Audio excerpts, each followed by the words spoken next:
5 o'clock on Monday, October 7th. Please join me in reciting the Pledge of Allegiance. I pledge allegiance to the flag of the United States of America and to the republic for which it stands, one nation, under God, indivisible, with liberty and justice for all.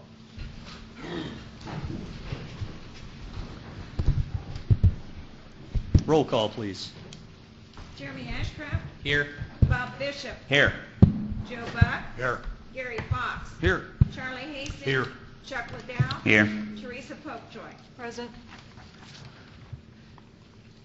Approval minutes from the September 3rd, 2013 meeting. Your Honor, I move the minutes be approved as presented. Second. It's been moved and properly seconded. Is there any discussion? Hearing none, we'll call for the vote on approval of minutes. Chuck Liddell. Yes. Teresa Popejoy. Yes. Charlie Hastings. Yes. Gary Fox. Yes. Joe Buck. Yes. Bob Bishop. Yes. Jeremy Ashcraft. Yes. Minutes are approved on a vote of 7 in favor, 0 opposed. Under comments of the Mayor, Council, I know that you've worked very hard for the last number of months, and it's been a long process working through this budget. We've had some help this year, and our budget, I believe, is very sound. We're going to be able to do some things. I'm excited about the possibilities. I appreciate all your hard work. I know it hasn't been easy. I know there's been some disagreement. But in the end, I know that everybody has the best interests of the city at heart when they make their decisions. It's not always easy, and it's certainly not always unanimous. But I do commend you for all of your efforts. As you also know, or may be aware, the power plant project has been, I won't say delayed, but we don't have information to bring forward at this time. It's moving along nicely. There's a lot of details to work out in this. One analysis of our power plant project describes this as the second most complicated agreement that these individuals have ever worked on, the first being the toll road agreement. So we're in a big league, and it's going to take some time, but everything is on pace to finish by the deadline. We're authorized to negotiate until December 31st, 2013. We're going to come in before that deadline, and then we'll have time to evaluate it after that. I appreciate your patience, and we will keep you updated. Are there any petitions or comments of citizens?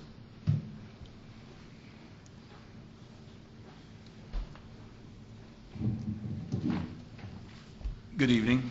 Dave Kitchell, 1423 North Street. I'm not here tonight to talk about Pyrolyzer, which I'm sure will be relief to some of the folks here. I am here tonight to comment on the structure and appointment process for the Logansport Utility Service Board. I realize that we have many issues before the council, but I think one of the most important ones is one that is now not appearing on the board agenda or on the council agenda. Earlier this year, I asked Paul Hartman to confirm for me what I already expected to be the case. Roughly half of Logansport Municipal Utilities ratepayers now live or own businesses outside the city of Logansport. These customers also pay a higher rate because they live outside the city limits. For decades, council majorities and city administrations from both parties have honored the practice of appointing members to this board who physically reside outside the city limits. The theory here is simple. If we're going to appoint no more than 3 members of the board from one party to assure each constituency is represented, then let's not appoint all members from inside the city limits either. If customers outside the city limits pay more and they represent half the customers in the service area, they deserve a voice on the board. Last year, our mayor appointed a member to this board who lived outside the city limits at the time. The mayor appointed his former campaign chair, whom he said possessed quote-unquote character. However, since then, this appointee has sold his home outside the city and moved into the city. And in fact, he can walk in tonight's meeting because he lives closer to this room than any other member of the Utility Service Board. I realize that state statute does not require the board to have any members from outside the city limits, but the same statute does not discourage it, other than to limit the numbers who may come from a service area outside the city to 2. It is more than a little ironic that in a Supreme Court case against the mayor, an attorney representing the city had argued that the petitioner in the case didn't have standing to file legal action against the city because her name is not on the LMU bill. Although the lawyer subsequently abandoned that claim during his oral argument before the Supreme Court last month. The actions of the board and council in appointing members to this board make it clear that they believe that nearly half of all MU's customers lack standing to be represented on this board, even though their rates are 25% higher than the other half of LMU customers. The city should immediately abandon this practice and be honest with the public. Aside from our current differences over the proposed pyrolyzer power plant, board members and council members from both parties have to consider the fairness of this situation. Would they consider it fair if 50% of city residents were forced to pay higher rates without having a representative on the board or the council? They shouldn't, because as our courts have determined many times, separate in this country cannot be defined as equal. This practice inherently shows prejudice to an entire class of people who in effect have a form of taxation without any representation. I would call upon our city attorney and State Senator Randy Head to introduce proposed legislation in the upcoming session to require Indiana utility service boards to have at least one member from service areas outside the city limits. I would also ask Dan Slusser, the board member who I've referred to tonight earlier in my comments, to be more transparent about his residency as it pertains to its board representation. Had he moved from one residence to another while on the Logansport School Board, where he served admirably and was one of the best members we ever had, he would have been removed from office for violating a residency requirement, and he knows it. Ratepayers throughout the service area should ask themselves if any other representative appointed to represent ratepayers outside the city limits would still be allowed to be serving on the board if they moved into the city, and that answer is no. The perception here is that because Mr. Slusser has personal and political ties to the mayor, he is above being held accountable for a quid pro quo that results in being paid for his time. I would challenge him to either move back outside the city limits or resign from the board and forfeit the salary he has received for the time he has served since moving into the city. Additionally, the relationship we have with the fire protection agreement, the folks that live outside the city limits have not acted upon it to come back in with us, which is unfortunate. It makes the job that our fire department does, and we have an excellent fire department, and we have an excellent fire chief. But it makes our job more difficult from a budgetary standpoint because we don't have those people on board anymore. And I think the people that are cynical about the city caring about the folks outside the city limits have a right to be cynical when they see this kind of practice happening. Thank you for your time. Thank you. Thanks, Dave. Thank you. Are there any more petitions or comments of citizens? Please come forward.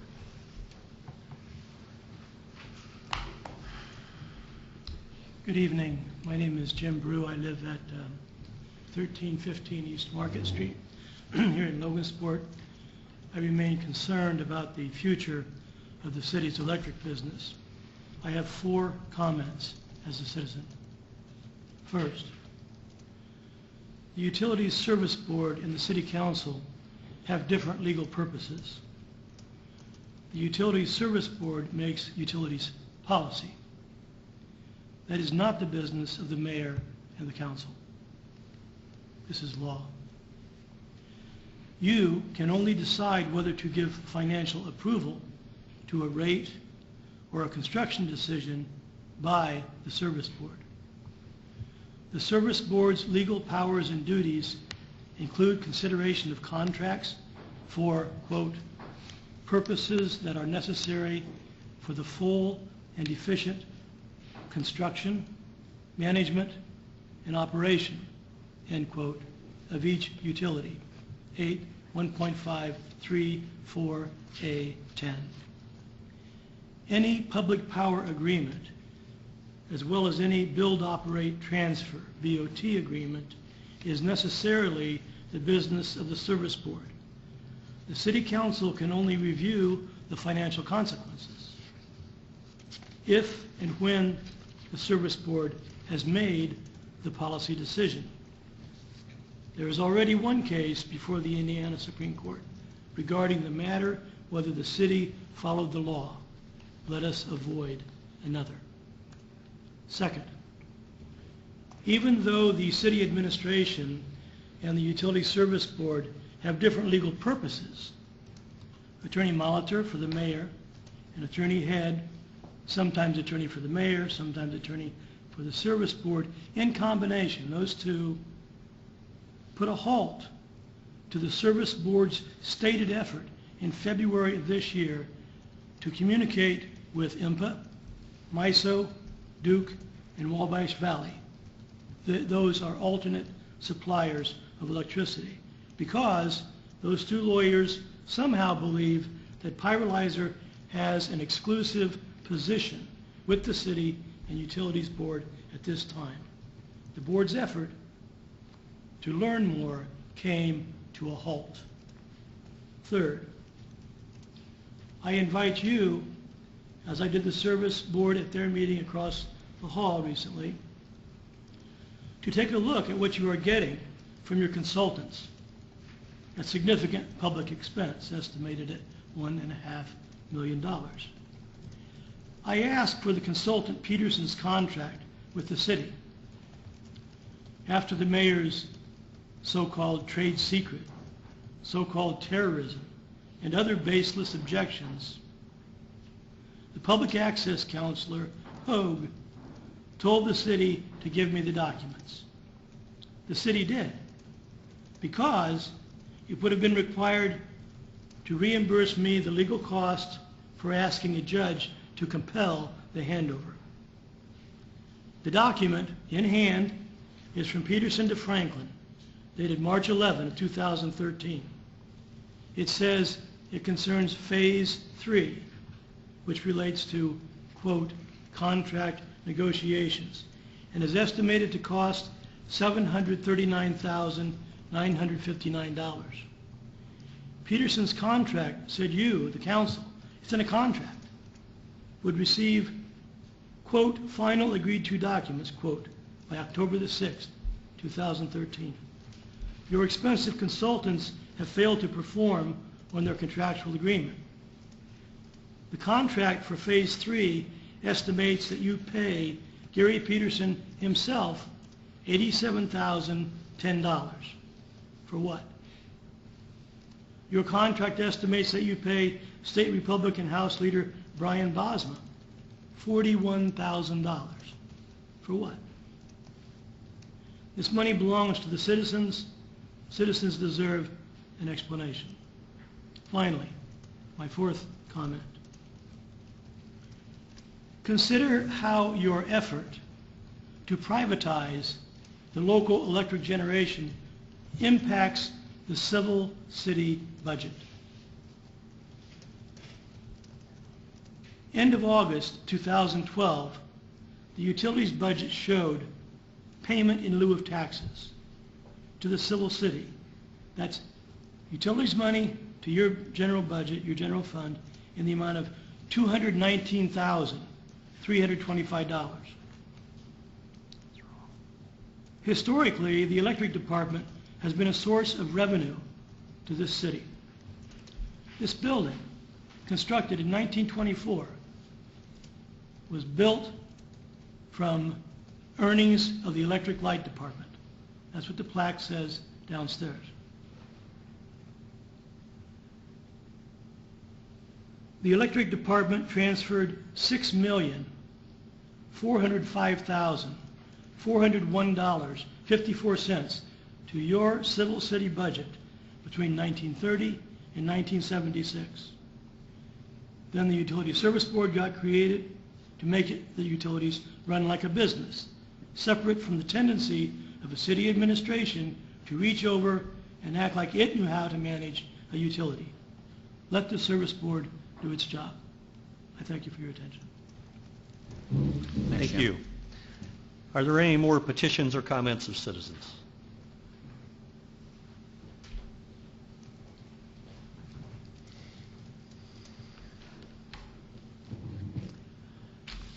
Mercedes Brew, 1315 East Market.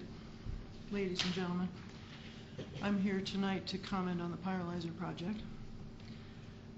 First, about permits for the pyrolyzer plant to pollute. Now, the RFP said that, quote, the selected offerer shall be responsible for the cost of obtaining all permits and approvals necessary for each phase of the project, including any permits or approvals required from the Indiana Department of Environmental Management or the Indiana Regulatory Commission, unquote. And if you look at IDEM's website, you will find that no air pollution permits have been applied for as of today. But it's a curious thing. The contract between William Lynn James and the city set aside $53,900 for Bernie Paul who is the permit person. And we have the mysterious $41,000 for State Republican House Leader Brian Bosma. We all know that Indiana is in the basement when its environment is compared to other states, and we can all come up with examples of items, rules, and enforcement being less than what we would hope. Items performance regarding the pyrolyzation plant in Atwood, Indiana, comes to mind. Are we paying consultants to talk to IDEM about letting pyrolyzer pollute more? Because I'll tell you, IDEM has only recently become confused about their mission to enforce the EPA's rules about incineration. Could that be our tax dollars at work? I want to point out three major ways that our expensive consultants have fallen down on the job. There are more, but I'll limit my comments to three requirements from the request for proposals from last November. On page 6, the RFP reserves the right to waive any minor irregularities or informalities, but these three items are not minor details. Also on page 6, the RFP says that respondents are required to submit proposals that fully comply with the requirements set forth in these specifications. Pyrolyzer's proposal, which was opened last January 11th, did not comply on these three important points. Instead of throwing out unresponsive proposals or demanding that these requirements be fulfilled, the consultants instead recommended pursuing contracts with Pyrolyzer LLC. My question to you is, are we paying the consultants to come up with the answers that we should have gotten for free last January? Here are my 3 points. On page 7 of the RFP, it says, quote, describe how many years the respondent and respondent's team have been involved in financing or developing renewable and or alternative energy resources, unquote. In section 4 on that page 7, required information was successful projects, a comparison to LMU's facilities, and, here's a good one, annual energy produced. I have seen no record that Pyrolyzer LLC has ever produced any electricity anywhere, or any example of any continuous run facility. 15 days in 2002 does not qualify as continuous run.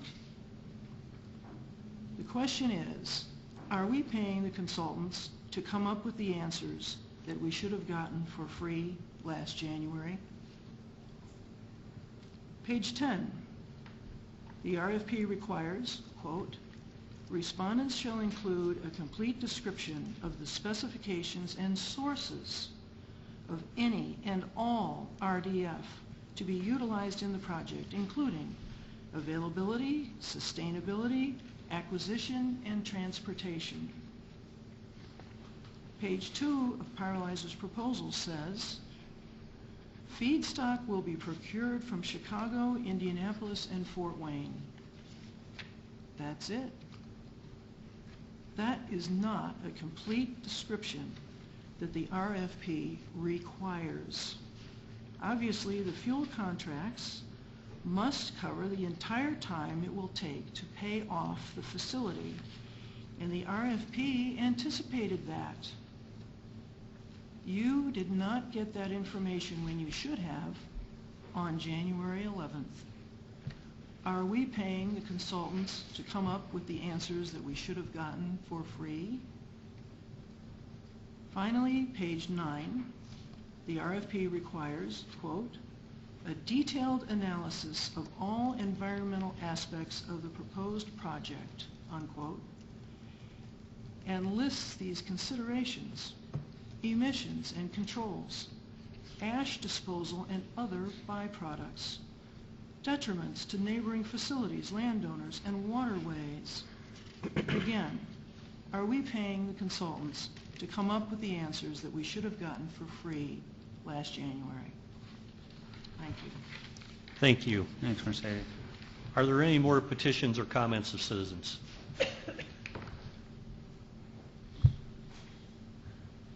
If you would please state your name. I don't think we've had the honor of having you here before.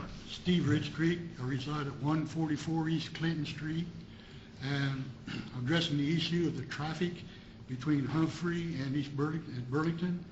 More and more big trucks, semis, and there's traffic down through there. You can clock them about 40 miles an hour come down through there. I suggest that you make that Humphrey Street entrance there a cul-de-sac to eliminate the more traffic that's coming in off of Burlington Avenue. The big trucks are from out of town going down to HTI and ABC, and their Garmins tell them to go down Clinton Street. I understand that. I used to drive a big truck. But the Garmin don't tell them there's an entrance down there at the Below, whatever it is, in that end. Okay. So to eliminate the possibility of having a cul-de-sac down there so school buses and trash trucks can turn around would help a lot down that street there.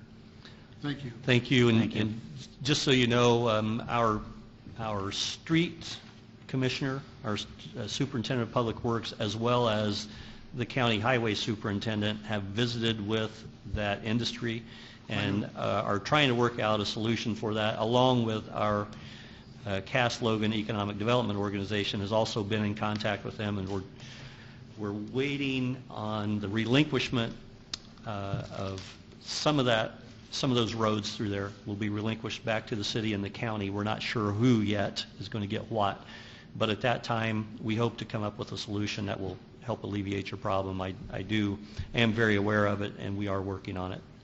But thank you for being here. I stood out in the middle of the street last Thursday in two big trucks.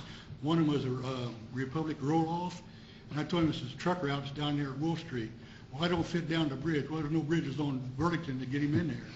And their truck was a game off down and driver. He said, yeah, I know it's down there, and just kept right on driving. So, all right. Yeah. Well, thank you. Thank you. Thank you.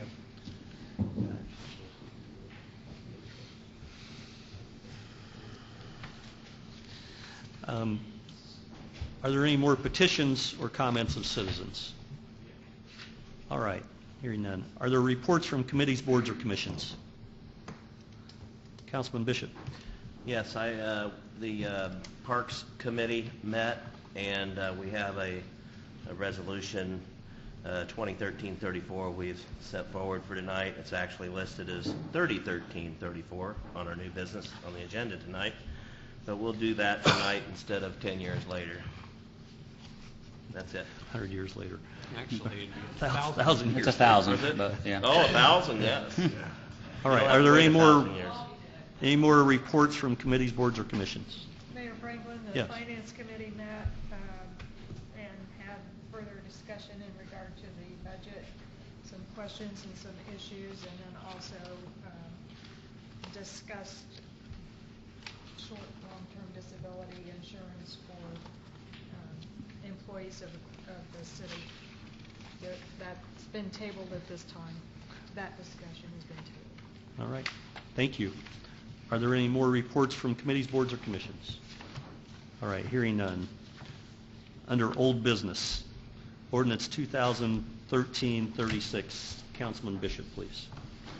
Ordinance 2013-36, an ordinance for the adoption of the 2010 Americans with Disabilities Act standards for accessible design and the 2005 guidelines for accessible public rights. Your Honor, I call for a vote on ordinance 2013-36. Second. Ordinance 2013-36 has been moved and properly seconded. Is there any discussion? Hearing none, call for the vote on ordinance 2013-36. Bob Bishop, Yes. Joe Buck, yes. Gary Fox, Yes. Charlie Hastings, Yes. Chuck Liddell, Yes. Teresa Popejoy, Yes. Jeremy Ashcraft. Yes. Ordinance 2013-36 passes on a vote of 7 in favor, 0 opposed. Ordinance 2013-37. Councilman Hastings, please. Ordinance 2013-37, an ordinance of the Common Council of the City of Logansport, Indiana, approving additional funding for annexation feasibility study.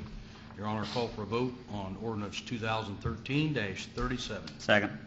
Ordinance 2013-37 has been moved and properly seconded. Is there any discussion? Hearing none, we'll call for the vote on ordinance 2013-37. Charlie Hastings. Yes. Chuck Liddell. No. Teresa Popejoy. Yes. Jeremy Ashcraft. No. Bob Bishop. Yes. Joe Buck. Yes. Gary Fox. Yes.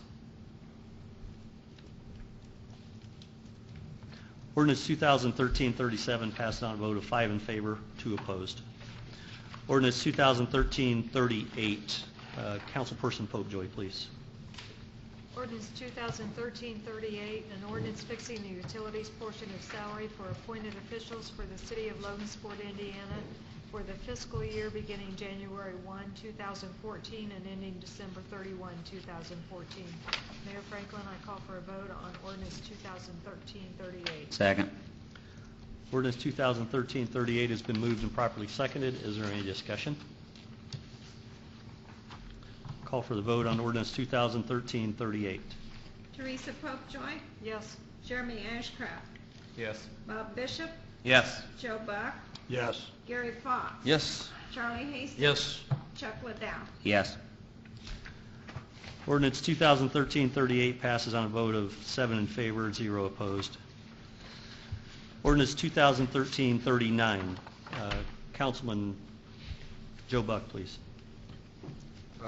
Ordinance 2013-39, an ordinance vacating the north-south alley bordered on the west by Lot 4, on the east by Lot 3, on the south by an alley, and on the north by Pottawatomie Road, all in Block S in D.D. Dykeman's 3rd edition of the City of Logansport.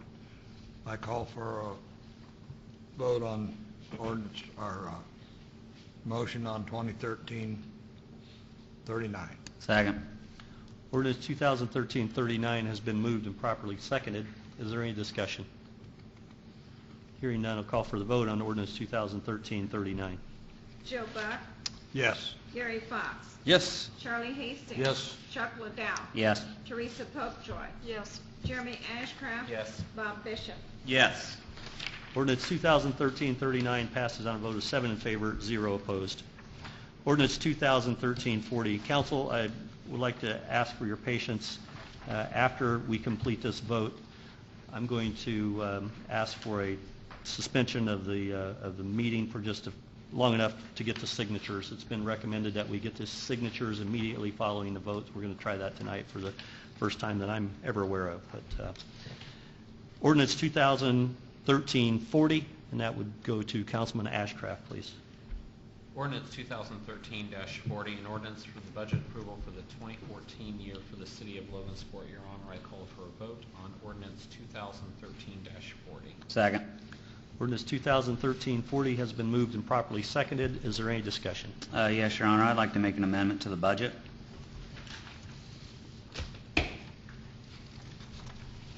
Okay.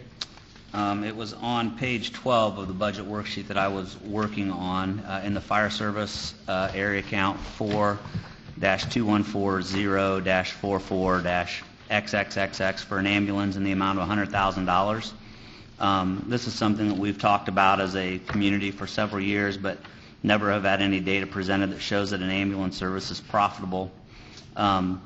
When the hospital went over $500,000 in losses and eventually up to $900,000, it was removed from the Memorial Hospital. Rural Metro was who the county, who's responsible for ambulance service in Cass County, worked out a deal with for coverage to Cass County, including the City of Logansport. This came at a cost of 0 tax dollars. Rural Metro did have some struggles as they got started, as any new business would, but they now have 2 full-time paramedic ambulances on Water Street, which are fully staffed and on call 24/7. I spoke with the manager of Rural Metro, Jeff Slusser, and he presented me with the following data. It's a 0 subsidy program for the taxpayers of the City of Logansport or Cass County. The average response time countywide is 10.6 minutes. The average response time for city residents is substantially under 10 minutes and is constantly improving as the staff becomes familiar with the area. It takes 50 seconds from the time they receive the call to dispatch until they are en route. Furthermore, under the guidance of this council, we have allocated money so that all of our police department cars are equipped with an AED machine and GPS tracking. So that should be our first line of defense in case life or death cases in which we might need a defibrillator.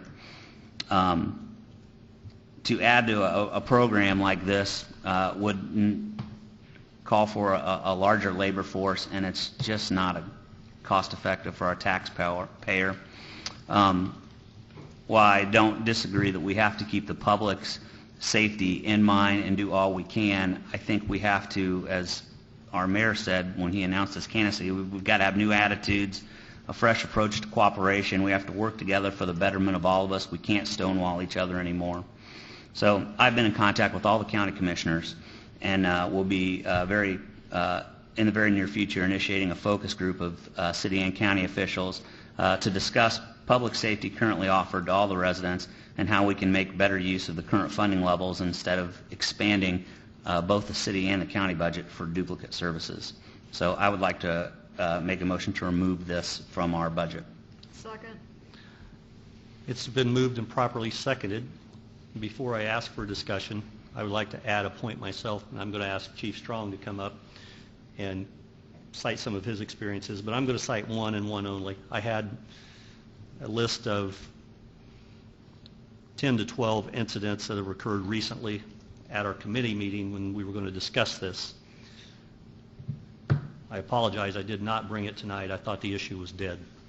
I also had on a memory stick a number of live calls that have taken place in the recent history, recent past. But I'm going to cite one case, the one that sticks in mind the most. August of this year in the 600 block of Bates Street. Call of a man down. I've listened to the call and I've read the report. Call of a man down, full cardiac arrest, 24 minutes. They had to wait on an ambulance. They say there's 2 ambulances in town. That's not true. One of the ambulances was en route to Indianapolis with a patient. The other one was on another call. And the answer was, call Galveston. Galveston has the same responsibility to their city, or their citizens, that Logansport does. The county is ultimately responsible for providing ambulance protection and ambulance service. But even the small town of Galveston takes it upon themselves to ensure that they can provide the life and death emergency protection that they need. Logansport should be no different. This is $100,000. It does not cost any more. We're not asking to add more men to the fire department. This ambulance would only be used as a backup. There's another case of a 2-year-old boy who had a piece of steel wedged into his eye, jammed into his eye. When he crashed, his vital signs crashed. The boy was dying. And I commend our fire department. They put the boy in the back of the truck and drove him to the hospital themselves because they couldn't wait the 15 minutes for the ambulance to arrive. If $100,000 is too much to save a life, vote no. Vote it down. This is our job. We talk about responsibilities, what the city should provide and what the city shouldn't provide. We provide a lot of other things that aren't life and death. This is one of them. Vote no if you choose to, but do the right thing. Is there any further discussion? I was just wondering what kind of dialogue you've had with the county in regards to the ambulance, because when I asked you for dialogue, you stated vomit was your response to me, Ted. According to your, why don't you read the whole email, Chuck? If you have it there, read the entire exchange. I don't have it. I just that was how you started, vomit. Is there any further discussion, Mr. Bishop? On this amendment, I'd like to suggest that instead of removing it from the budget, that we just move the $100,000 to the rainy day or such like fund, so it is still available for this ambulance, and then we can take this discussion up further in committee. Because we haven't discussed this in committee. But I don't want to actually just remove this from the budget. I want to transfer the money. It's your amendment, though, Chuck. Well, there's a But you motion didn't on the say- floor, and it's properly seconded, so we have to vote on the Okay. amendment as presented. Okay. Is there any further discussion? Okay, it's been moved and there's been an amendment I'm sorry, Firefighter Cox. Please come forward, state your name and address. State your name and address, please. B.J. Cox, Captain, Logansport. You can have a seat. Move the microphone closer so we can hear you. B.J. Cox, Logansport Fire Department, 210 Grove Street. I'm the captain working on B-Trick. I'm the guy going on all these calls all the time on first responder calls. EMS in this county is a joke. The first week they started 10 to 15 minutes. Here's a call in here where we had a vehicle accident. The wrecker beat him there. Took us 10 to 15 minutes to get the guy out of the car. The wrecker service beat him there. From that call, we went to a second call where the gentleman laid on the ground for 10, 15 minutes because the crew there couldn't pick the person up. He was no bigger than you.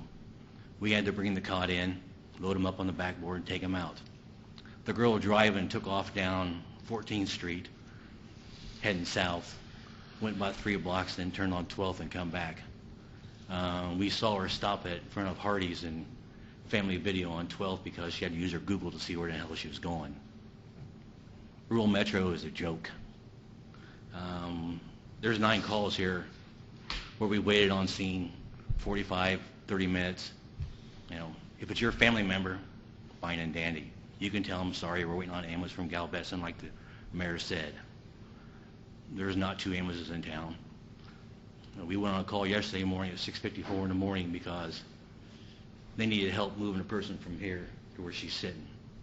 Then we carried the patient outside because their crew couldn't do it. They had a second crew, but after that they were on a transfer and they didn't want to bother them. We can go on and tell you about different calls, but it's a joke. Their equipment is junk. They're using a van probably from the 70s if you see it around town. Yesterday, we had a call at, I believe it was 223 South 6th Street, an apartment above the Old Style Inn. We got there first, as we're usually there on first. The man had been down about 4 to 5 hours. We started at 02. We got his vitals. EMS got there. They did some of their work, and then we asked if they had a stair chair or a Sam's cot, something to carry the guy down because you can't get a stretcher upstairs. They have none on their unit. They had to call for a second unit. They then asked us if we had a BP cup because they didn't bring any equipment with them. They never bring stuff with them. That was the ambulance? Yes. Didn't have a blood pressure cup? Not with them at the time. They had left it in their coach. Words were exchanged. It's all in the report. Back at the firehouse, Logansport Police was called, and we were escorted off the scene because the paramedic didn't like us. There was another call yesterday where it was on 17th and 1712 Smead Street. We could hear them coming. We beat them there. A woman was short of breath. They turned their sirens off, and we're sitting there looking for them, and they're heading north up 17th. They don't know where they're going half the time. You know, like I said, you know, how close was the engine when we picked you up when you had your accident a few years ago?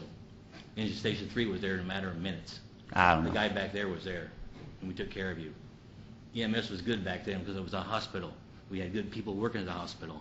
There's only 2 people from the hospital right now that work on rural Metro. The rest of them suck. That's it. You know, they're from out of town, from Lafayette. They don't know where they're going. If it's your family, you know, if we get there, maybe we'll be at a fire. We might not be at a fire, but we're usually the first ones there. I'm not waiting on Galveston to come with an ambulance. That's happened too many times. We had another call where we went to 2626 George. We were there for 15 minutes because the ambulance wasn't available. They finally showed up. We loaded the patient up. While we were getting ready to take off, they had another call, 2 apartments over. The guy come running over to us and got us. His mother was having a stroke. We stayed there. The ambulance had to leave that scene, go up to the hospital, unload, and come back and pick him up. We were there for 55 minutes. You know, our engine's out of service. We do it for the people. You know, but it, you know, if we have an ambulance of our own, we can be first there. Do BLS and have an ALS chase if we need it. We can load and go. And, EMS fire service is not the cheapest, but it's a lot better than what you're going to get now. It's up to you to decide. It's one of your loved ones. Okay, if it's my family, someone's going to be in trouble when we're done. Chief Strong. Mark Strong, Fire Chief. I live at 2712 East Broadway here in Logansport. BJ's pretty passionate about this because he goes on these calls every day. We weren't looking to start an ambulance service. We liked it to stay at the hospital, and as far as I'm concerned, we got sold out. I mean, we really did. Rural Metro started to improve, I think, at one time, and they were getting better, but since they filed bankruptcy, I think the services just went downhill tremendously since then. And I just think, this is something we need to do to get started. It's going to, be quite a while before we ever get started up to where we got an ALS unit, but this is the first step, and I really think you need to do this just for the citizens of Logansport. I've got numerous calls here if you want to look at them where we waited way too long. It's a life and death situation, and I think we owe it to the taxpayers to do something. I really wish we'd had more prepared for you. I was at a budget meeting here last week, and I don't know how many times, Teresa, you asked if there was anybody else to add anything, anybody else. Nobody said anything. Now this is brought up tonight. I think it should have been talked about then, and the people's, all their questions would have been answered, and you could have went from there. But Well, we can do it in a committee meeting, or we can do it here. It just saves all these people's times if we do it at a committee meeting. But I agree, because I asked the same thing. If anybody had anything else to say. well, that was mentioned many, many times, and but anyway, I mean, I really think we owe it to the citizens to do this. Like I said, it's pretty sad the town of Galveston can do this for their citizens, but Logansport can't. I mean, that seems a little sad. And Galveston's coming into Logansport all the time. That's the backup ambulance. When they're gone, Who pays for that? well, they Galveston? bill. Just like once we start doing this, we've got a billing company that's going to bill for us at no charge to us. It's going to bill, and if so it's going to help pay for this to get it back. But Last at the finance meeting, you talked about another engine or a tanker or something. The liability, how long will an engine last in years? We're rolling these engines. I had 5 calls yesterday, all EMS calls. You have an ambulance, we can zip out. You're taking a fire truck to them? We take an engine, yes. Oh, you got a rescue truck, right? Rescue goes on vehicle accidents and stuff like that, major fires, but the engine rolls on all first responder calls. Yeah. That's South Side and Central. We have 3 guys on it. If we're lucky, most of the time it's just 2. Firefighter and EMT. But, you cut down the engine calls, you'll save And you the need life to of your take an engine. engine in case you have another fire while you're there, so you can take off from But there. once we're there, we can't leave. If we had an ambulance, pick the guy up, load and go, cancel rural metro. What if you have a fire while you're there? Somebody else goes? The other engines, the other station, the rescue are going.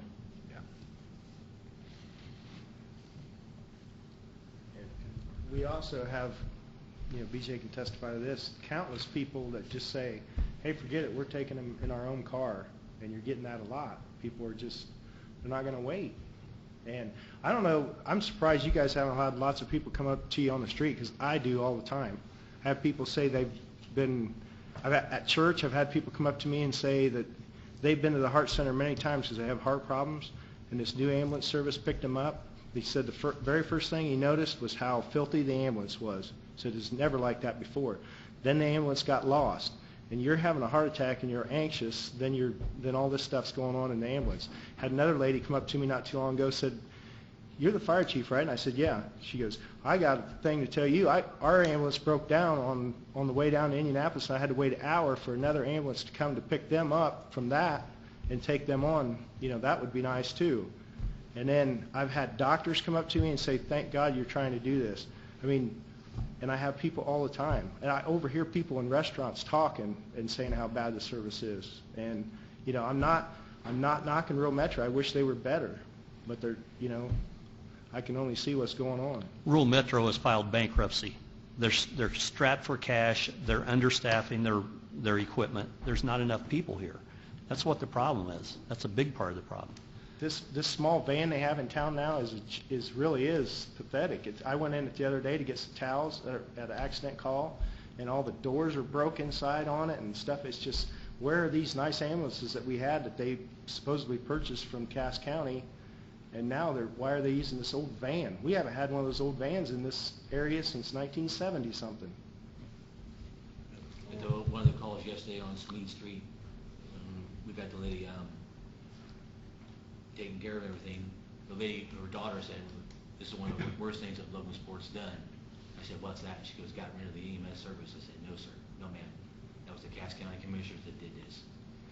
What happens if we buy a new ambulance and then this service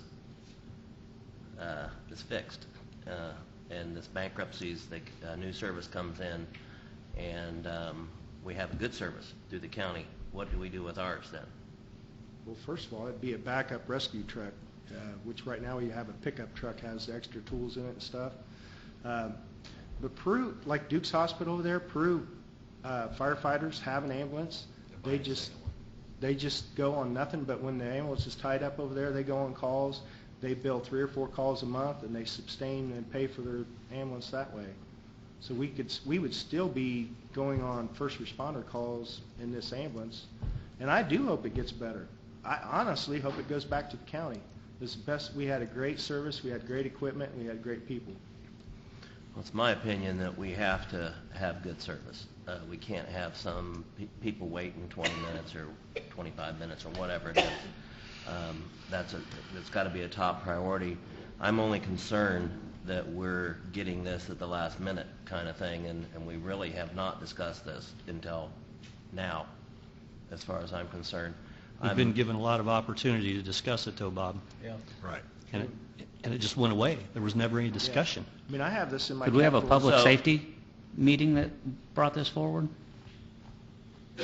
I don't think we have. We've had a finance That's committee Joe. meeting where it was discussed. Yeah, it was discussed in finance. It's in my meeting, capital improvement but program. not public I safety. mean,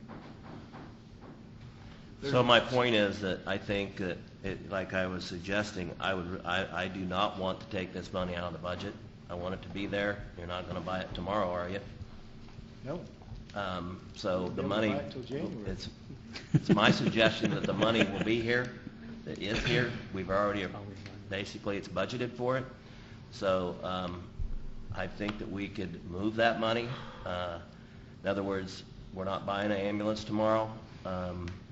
Maybe next week, maybe the week after, but I think that we do need to get that meeting with the county, Right. and because I do think it's the county's responsibility to provide this service, but if they're not providing it, we're going to have to do it, and we're going to have to do it quickly. So I think I want to have an immediate meeting with the city and the council, as Chuck suggested, and let's find out if they can't fix it, we will. But it is their primary responsibility. So, There are other cities, like Monticello does all the EMS, and they do it for White County, and they do a great job of it, and they do make money on it. The city of Wabash does their own EMS service. I'm not sure if it's a city. you do understand that if we just move this money, it's still there. We're not saying no.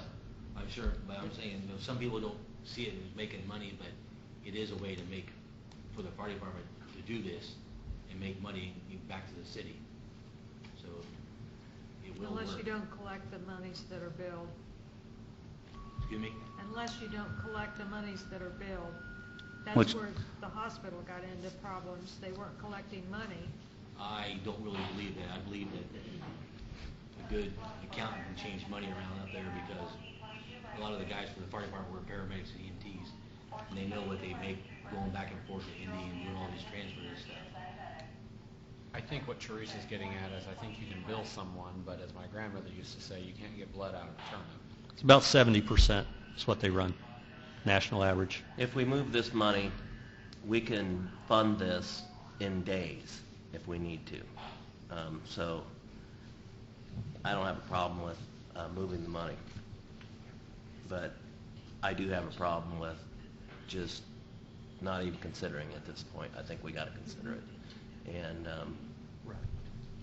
I think what troubles me the most is the extreme difference between Chuck's statistics and what Yes. you guys are saying is happening in the real world, and I'm not disputing any information you have. There is this is a whole big thing. I mean, I appreciate why you want it, and that it is as simple as whether or not to have it, but yet it's not, because there's all of the back end stuff that isn't necessarily your responsibility. You should be able to have the equipment you need for whatever call you go on. But it's the back-ended stuff, the billing, and you know, it's one thing to send somebody a bill or send an insurance company a bill, but they may not be in a big hurry to pay it either. But I also am of the opinion that, good, bad, or indifferent, it is a county responsibility, not a city responsibility, and yet at the same time, I completely understand where you're coming from.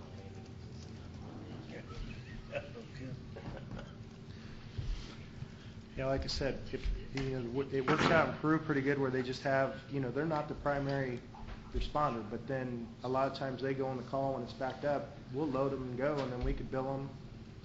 Yeah, we'd be doing 75% of the calls right now, billing them ourselves, because we'd be at the hospital before they even got there, and that's the truth. 75% of the calls in the county come from the city alone. Counsel, can I make a suggestion? Sounds to me like you need an ambulance right now. We have a motion and a second. I would suggest that we go ahead and vote on the motion and the second as it's presented. But at the same time, I'm having a conference with the clerk treasurer here on the side. There's some question about being able to move the money. I would offer to council, if you decide to leave it in the budget, that I would give you assurances that I would not authorize expenditure of the money without first coming before council and getting your approval. I'm saying that in an open meeting with everybody here. I give you my assurances that would take place before the money is dispersed or before an ambulance is purchased.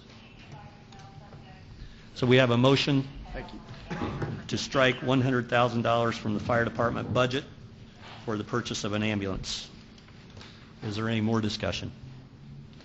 Call for the question on the motion, on the amendment. Teresa Popejoy. No. Chuck Liddell. Yes. Charlie Hastings. No. Gary Fox. No. Joe Buck. No. Bob Bishop. no. Jeremy Ashcraft. No. Motion to amend fails on a vote of 1 in favor and 6 opposed. Is there any more discussion regarding the budget? Is the, Ted, I have a question. The budget that was laying up here when I came in for the meeting, is that the one, does this have all of the changes that we've made in prior committee meetings? Yeah. This is the one that has all of the changes prior to the meeting. You'll find this other one is a prepared document by Reedy. That document has everything that budget book that was dispersed has. I don't have that one. It's the state mandated form. He's got it under his. No, I don't. I don't have it. This is the only thing that was here.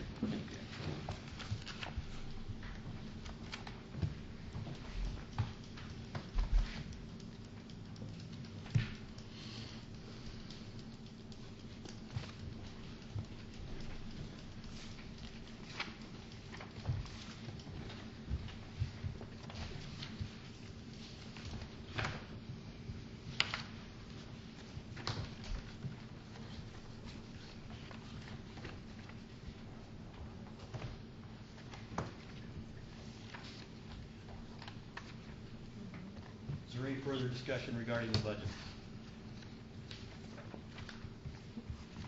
Call for question.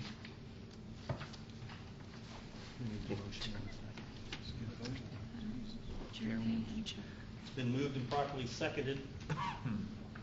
Call for the vote on adoption of the 2014 budget, ordinance 2013-40. Jeremy Ashcraft, No. Bob Bishop. Yes. Joe Buck, Yes. Gary Fox, Yes. Charlie Hastings, Yes. Chuck Liddell. Hang on just a second. Trying to find something in the budget I just got here.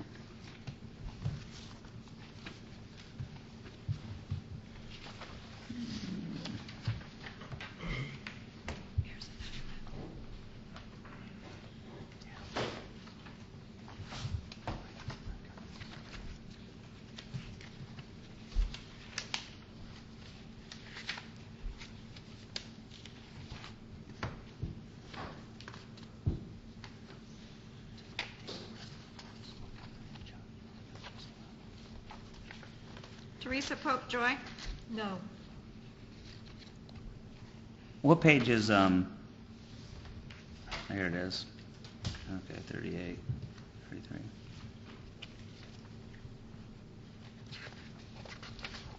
Okay. I'm a yes, Carol Sue.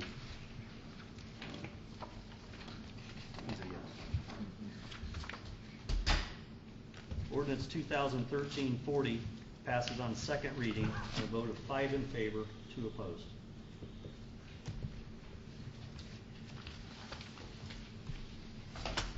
Under new business, resolution, I'm sorry, I'm going to gather signatures now. Yeah.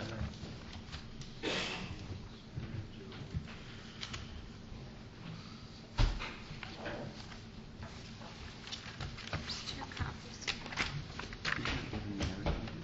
Huh? Well, it should have been in there. Are you stealing things from me? You want?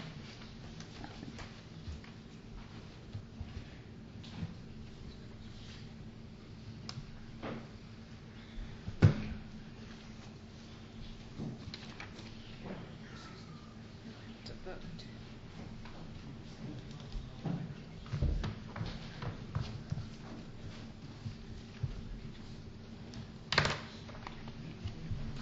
This is all one. Why is there two different ones? No, this is the front page. This is the actual budget total. Yeah, but why is there two? There's 2. One goes to reading. Oh, okay, Yeah. all right. Just to They're the same thing. Yeah.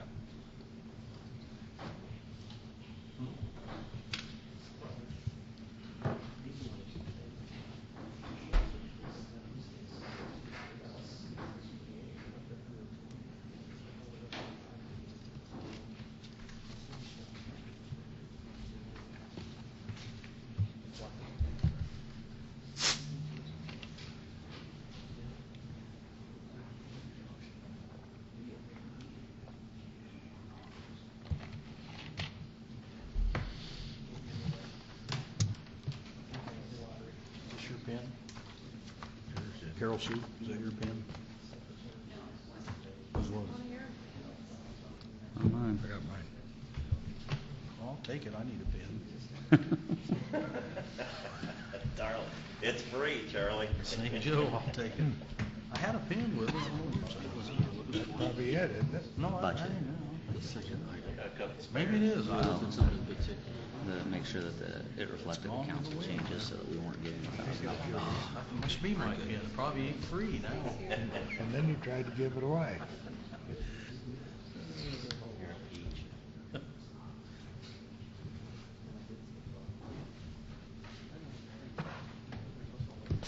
You know, there's another read.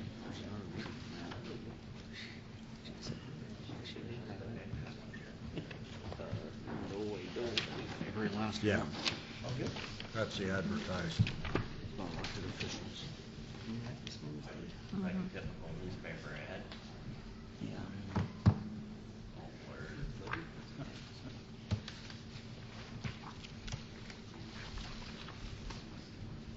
Good luck tonight.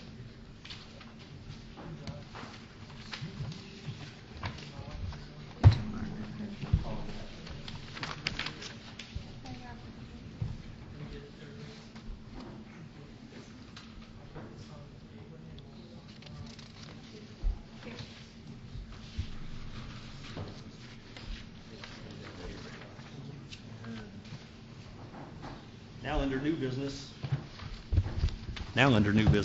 Resolution 2013-33. Councilman Fox, please. Resolution 2013-33, resolution of the Common Council of the City of Logansport, Indiana, approving certain amendments to the declaratory resolution and the redevelopment plan for the downtown redevelopment area and to the respective declaratory resolution and economic development plan for the city's 3 existing economic development areas, consolidating such economic development areas and related allocation areas and the economic development plans related thereto, adding certain projects to the downtown redevelopment area plan and the consolidated economic development plan and related matters. I motion for Resolution 2013-33. Second. Resolution 2013-33 has been moved and properly seconded. Is there any discussion? Mayor Franklin, I have a question. If the TIF districts are all combined into one district area, or all but one of the areas, there's 2. This would make 2 TIF district areas. This question is in regard to the large area, which encompasses several different areas within the city boundaries. How or when would the sunshine laws come into effect? I know there's a 25-year sunshine law on the TIF districts, and if you combine all of them, when would you ever see the end of an area? I'm going to try to answer that question as best I can. But I believe that the date cannot be extended beyond 25 years from its inception. So let's look at the East TIF district out near Walmart. That was established in, I think, 2008.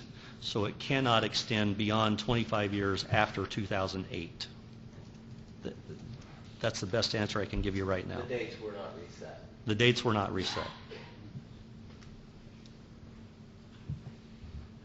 So are each of these districts still separate?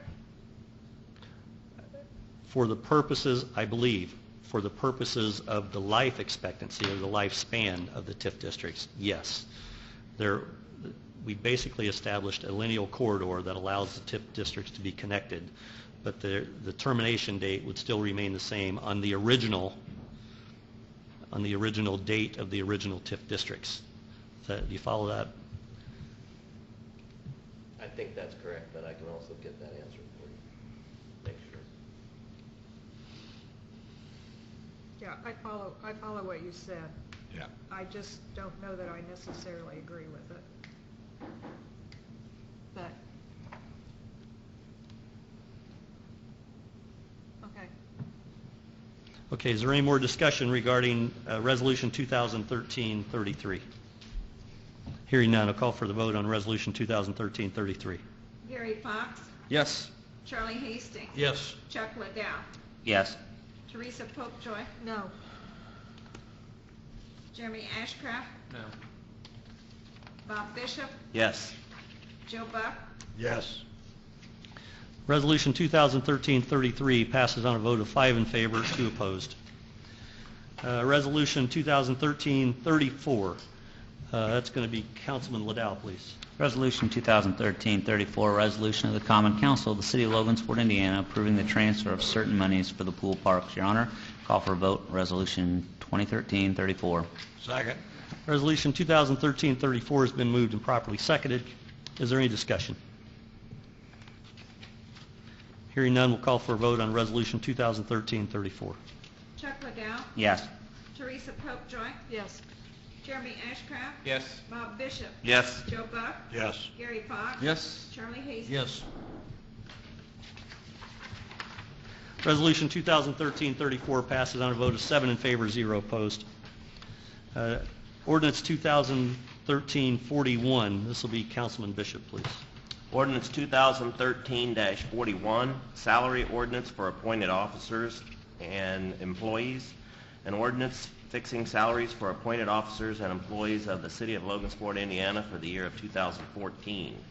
Your Honor, I call for a vote on ordinance 2013-41. Second. I'd like to I'm sorry. intervene here just a minute. If you'll go down to the part of the community development, for the part-time help there, the minimum is $7.25, All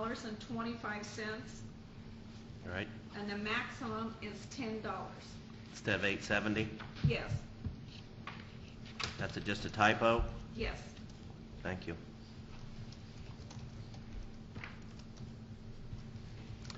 Is there any discussion on ordinance 2013-41?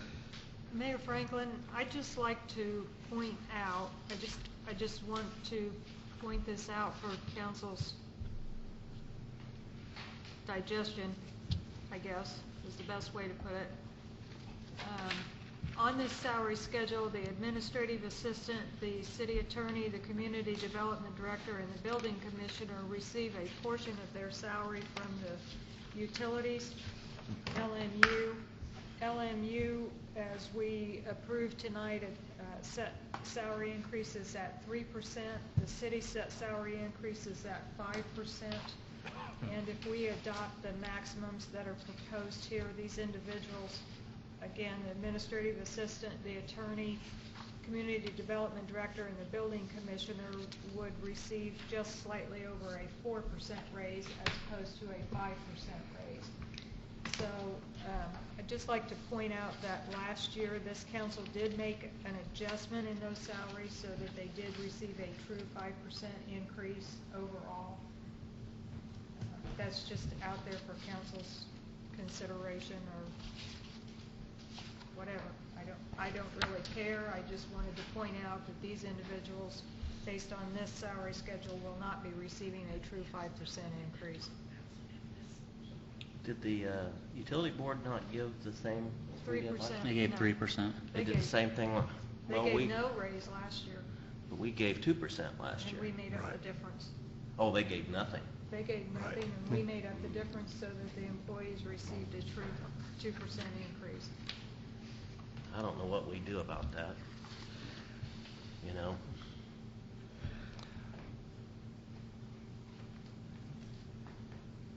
I would offer an amendment to adjust the salary so that they do receive a true 5% increase. You can deny it, I don't care, but I don't think it's appropriate that I'll they second that. receive less. Okay, it's been moved and properly seconded to amend. I trust a couple things first, council. In order to come up with the calculation, I'm not sure that I could do it in the next 15 minutes up here to have it exactly right. But this is, I guess that's, I can tell you. I can give them to you. if you can I've provide got it. those numbers, I'd be happy to entertain it. Teresa, can you start with the community development director, please? The city's portion would be $18,493. $18,493. That would be the city's portion. Okay. And the building commissioner? The city's portion would be $27,611. And the secretary? $30,616. Can you repeat that, please? $30,616. And the code enforcement officer? Code enforcement officer doesn't receive anything from LMU. It's just those four, isn't it? City attorney is the other one? City attorney is the other one. And that would be $34,857. $34,857. Correct.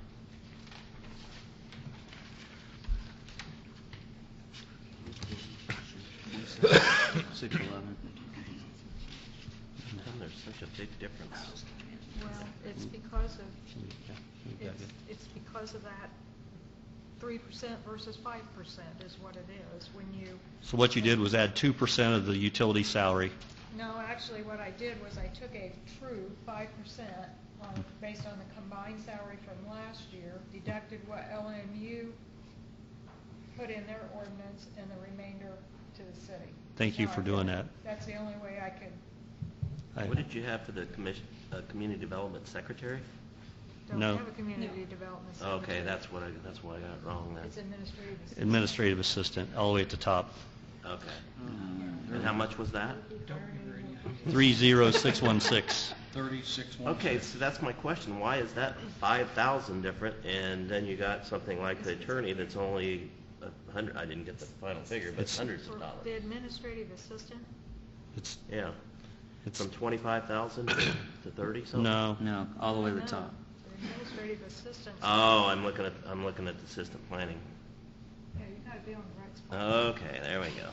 No wonder. Math Okay. is hard. So, For some people. how much? It's not amounting to much, is it?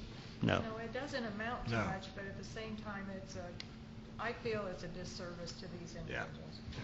I wonder why we have the LMU even doing it if we're setting it.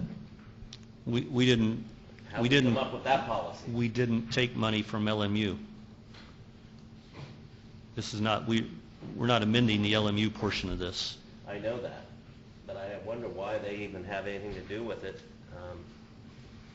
Well, they're paying it, I guess. That was something that was created long, long ago.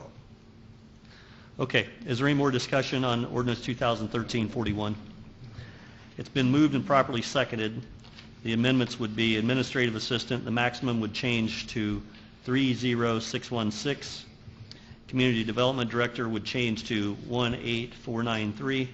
Building commissioner would change to 27611. And city attorney would change to 34857. That's been moved.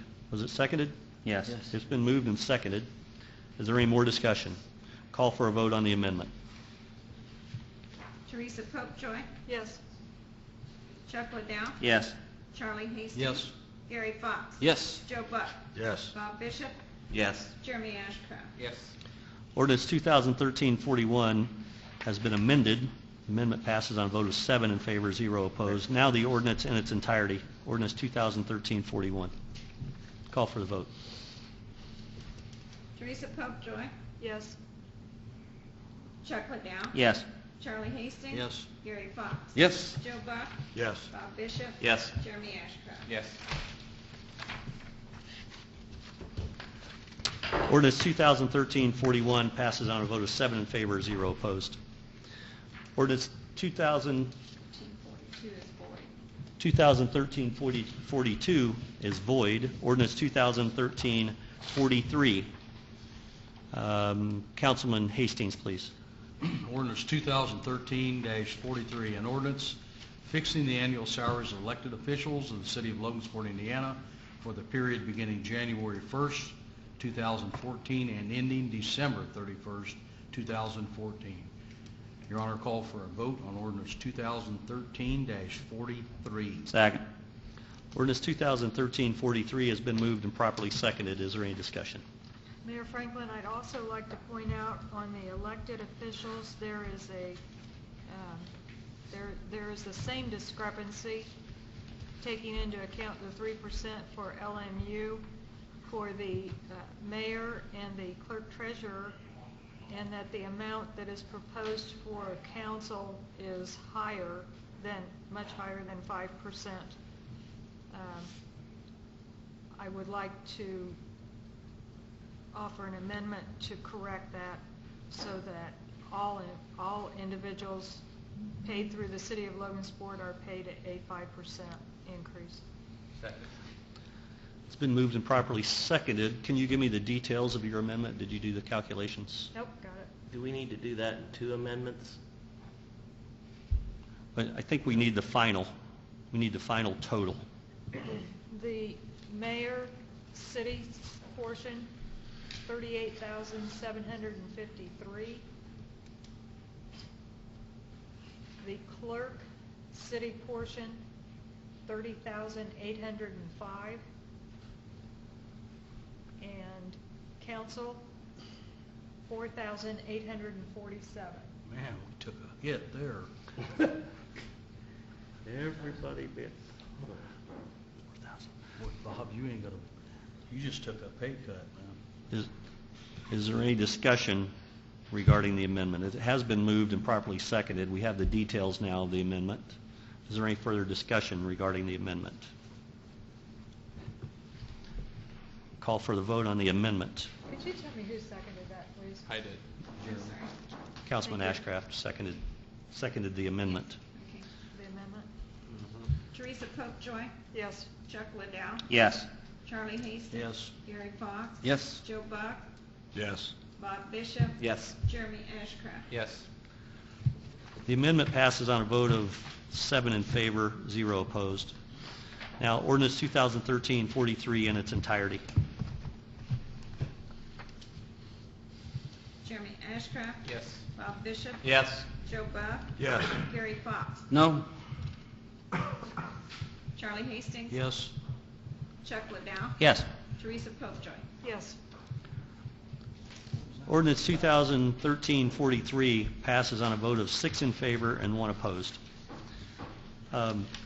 Council, sometimes we have to do things that are very difficult. This is going to be one of them for me. I own this. It's my mistake.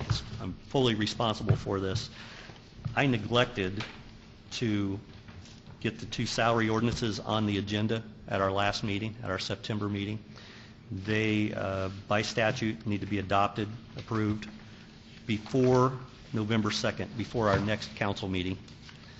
And at some point this month, I'm going to have to call a special meeting of the City Council to consider only those 2 things. That's ordinance 2013-41 and 2013-43. I will try to do that at the same time. There's a committee meeting that's scheduled, so we can only tie up one evening instead of 2 or 3. Do we not have that tonight? You could suspend the rules and do a second reading if you choose to. I will ask to do that. That's going to be entirely up to council. You going to do that now? Are you ready? Okay. Okay. Your Honor, I ask to suspend the rules and vote on that tonight. Second. Are we not going to meet again, or we are? It would be a special meeting unless we have a committee meeting at some point in the next 30 days or so. Or we do it now. Just do it, get it out of the way. Second.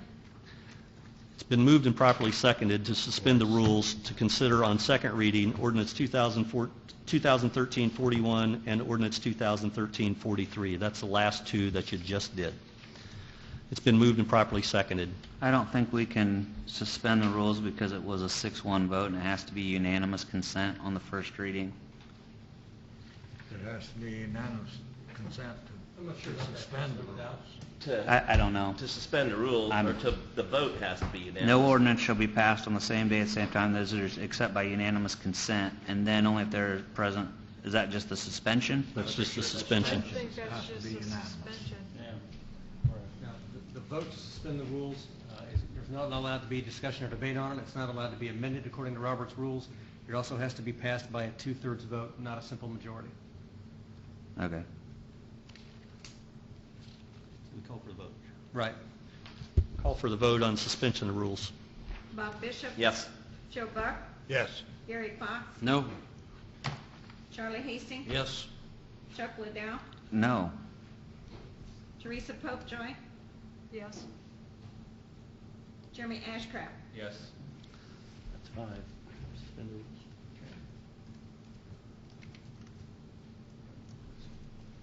Okay.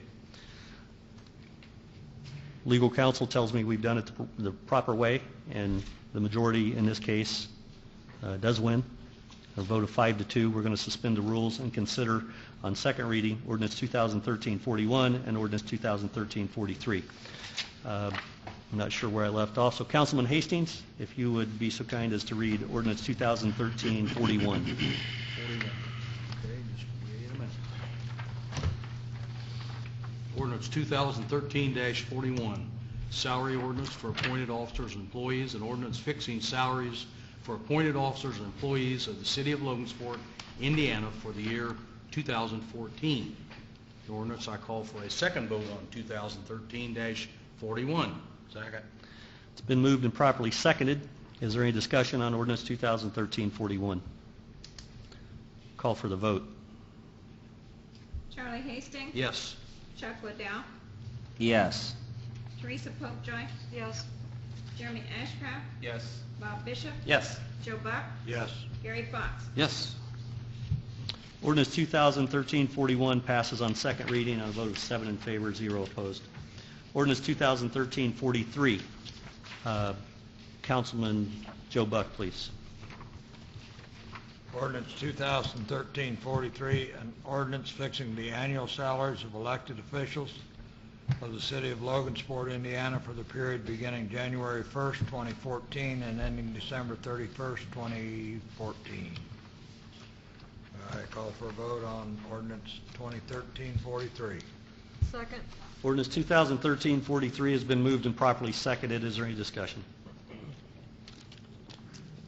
Call for a vote on ordinance 2013-43. Joe Buck? Yes. Gary Fox? No. Charlie Hastings? Yes. Chuck Liddell? Yes. Teresa Popejoy? Yes. Jeremy Ashcraft? Yes. Bob Bishop? Yes. Ordinance 2013-43 passes on second reading on a vote of 6 in favor, 1 opposed.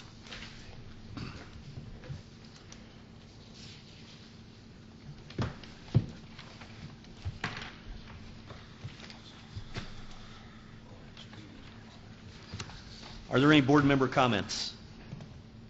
Mayor Franklin, I'd just like to make a brief comment about my no vote on the budget.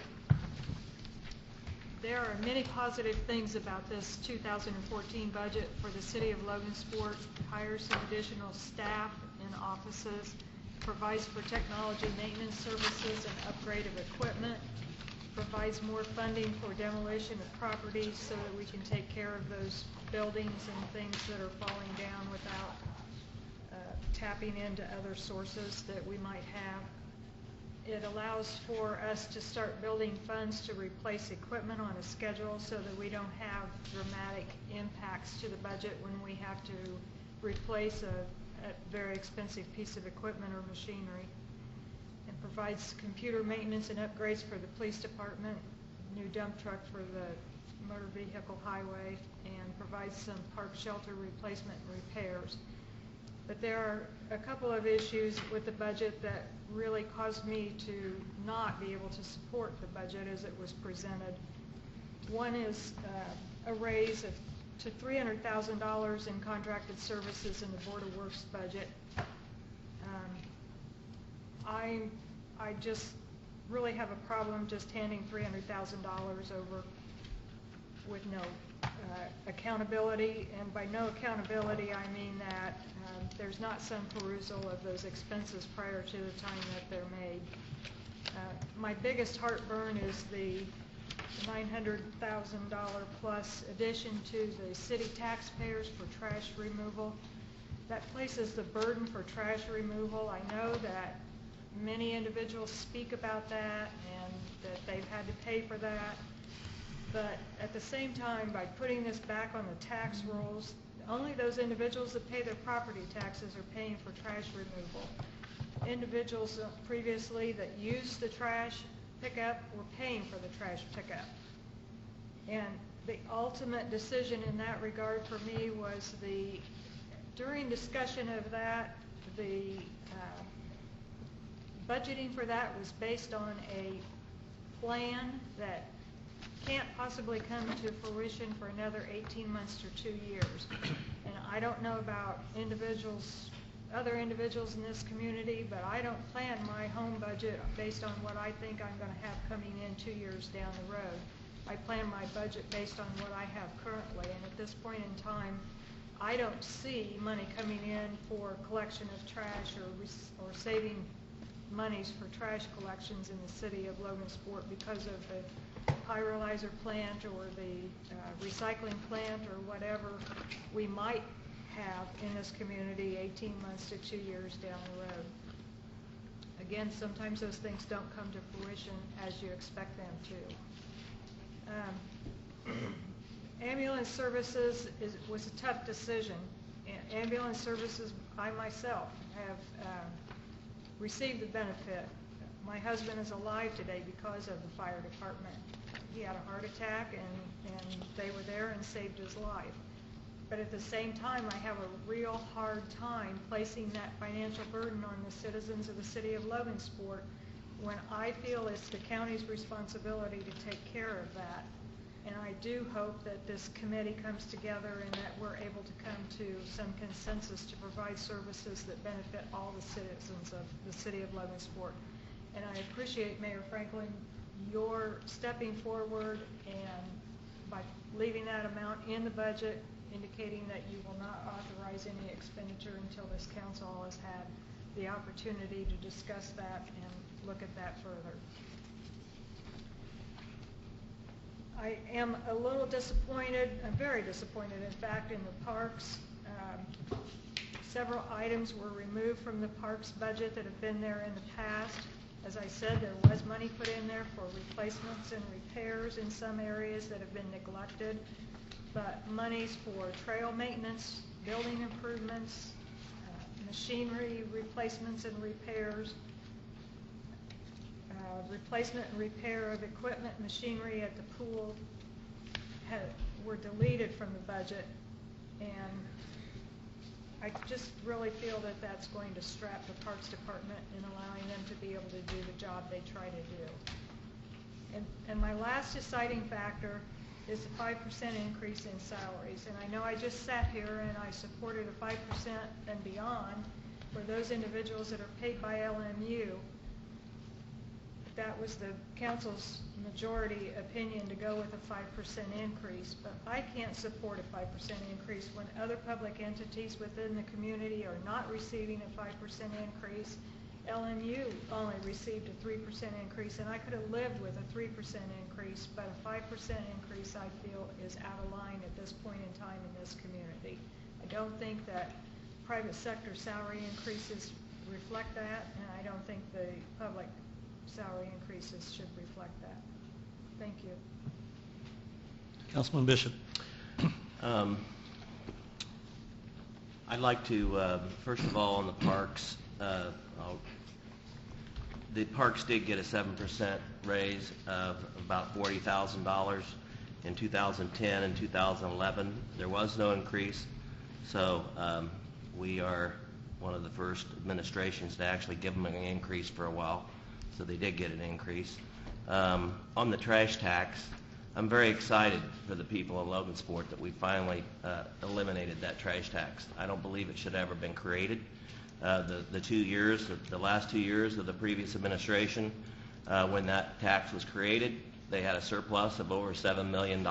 In those 2 years, I think they could have handled $900,000 a year and still had over $5 million surplus. So I don't believe it should have ever been created, so I think it's a great thing for Logansport that we finally have eliminated it. I would just say to Teresa on the $300,000, the appropriation, you may have had support for that had you brought that up. And you could have asked for an amendment on that tonight. So I don't know why you just didn't ask for that, and that's all I have. Is there any other council? Mr. Hastings? I'd just like to say on that trash tax, nobody's come up to me and said anything about, why don't you keep that trash tax on? Not one. But a lot of them have come up and said, hey, way to go to get rid of that trash tax. A lot of the older people have trouble paying that. So I think it's a plus for the citizens of Logansport. Council comments? Any further? I'm going to add one. 4 out of the last 4 years, 4 out of the last 4 on businesses and rental properties, we, the city, has touched the property tax cap. We've gone over. The property taxes are capped at either 2% or 3%, depending on whether you're a business or a rental property. 3 out of the last 4 years, residential property has touched the tax cap. The 1 year that it didn't was off $48 on an average home of $85,000. $85,000 home assessment were $48 under 1 year out of the last 4. The trash tax, yes, goes back onto the tax rolls. We're saving $120 a month We're trading it for $48 a month. We have done the citizens a good deal. We were saving them $80 average. That's for the average home. When you add all the fees and costs in together, this is an outstanding budget. Council, I really appreciate everything that you've done. I appreciate the debate. I love hearing the arguments that come back and forth, because all that does is prepare me when I'm asked about it in public. I appreciate the job you're doing. I don't expect a 7-0 vote on everything. If it was, we wouldn't be doing our jobs. But to understand the logic that goes into these decisions and to understand the hours and hours that it takes to formulate one of these budgets, I think most people just don't realize, don't appreciate what it takes. I'm sure you have a better understanding than most, but we are doing what we think is right. It's what we feel is right. The ambulance, yes, it could be controversial, but for the man who ended up passing away on Bates Street, I think it's a small amount of money. I'm sure his family would be here tonight to tell you it's a good thing to do. 24 minutes he waited on an ambulance, and he's no longer here to tell us about it. It's a small price to pay. We fund all sorts of things that aren't essential. Protection of life is pretty essential to me. I dedicated my life to it. 24 years I've done it. It's a small price to pay. And if you also remember, that $100,000 is not only for an ambulance, it's also for a command vehicle. So as we take all these things into account, remember there's a lot of emotional investment in this. There's a lot of research that's gone into this. And without your help and your input, we wouldn't be here tonight. I thank you for everything that you've done and for all the time that you've put into this. Are there any other board member comments? Is there any miscellaneous business, including any matters not already considered? Entertain a motion to adjourn. So moved. We're adjourned.